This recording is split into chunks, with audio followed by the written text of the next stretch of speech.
Chronicles 1, Part 22.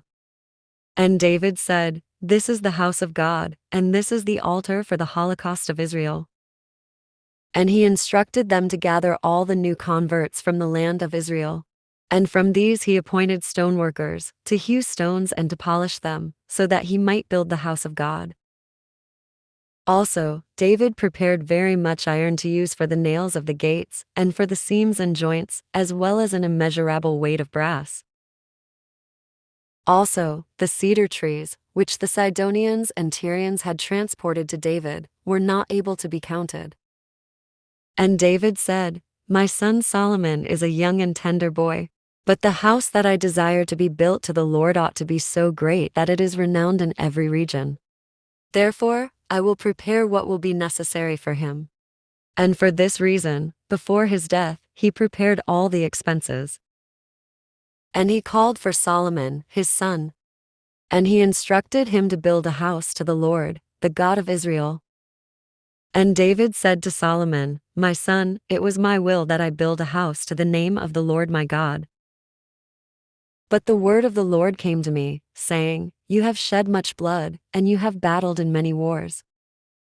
You are not able to build a house to my name, so great was the shedding of blood before me. The son who shall be born to you will be a very quiet man. For I will cause him to have rest from all his enemies on every side. And for this reason, he shall be called peaceful. And I will grant peace and tranquility to Israel during all his days. He shall build a house to my name. And he shall be a son to me, and I will be a father to him. And I will establish the throne of his kingdom over Israel unto eternity. Now then, my son, may the Lord be with you, and may you prosper and build a house to the Lord your God, just as he has spoken concerning you.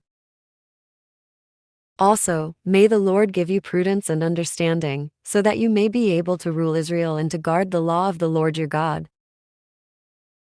For then you will be able to advance, if you keep the commandments and judgments that the Lord instructed Moses to teach to Israel.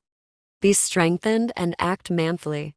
You should not fear, and you should not dread.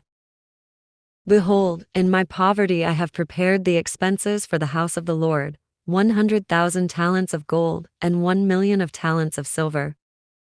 Yet truly, there is no measuring the brass and the iron, for their magnitude is beyond numbering. And I have prepared the timber and the stones for the entire project.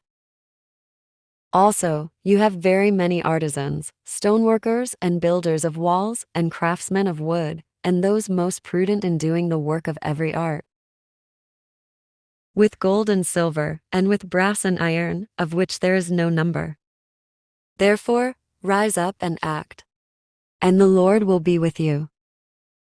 Also, David instructed all the leaders of Israel, so that they would assist his son Solomon, saying, You discern that the Lord your God is with you, and that he has given you rest on all sides, and that he has delivered all your enemies into your hands, and that the land has been subdued before the Lord and before his people.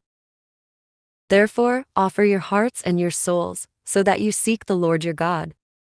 And rise up and build a sanctuary to the Lord God, so that the ark of the covenant of the Lord, and the vessels consecrated to the Lord, may be brought into the house that is built to the name of the Lord. Thank you for watching. If you like the content on this channel, please press subscribe, the like button or comment below. We'd love to get your tips. See you next time.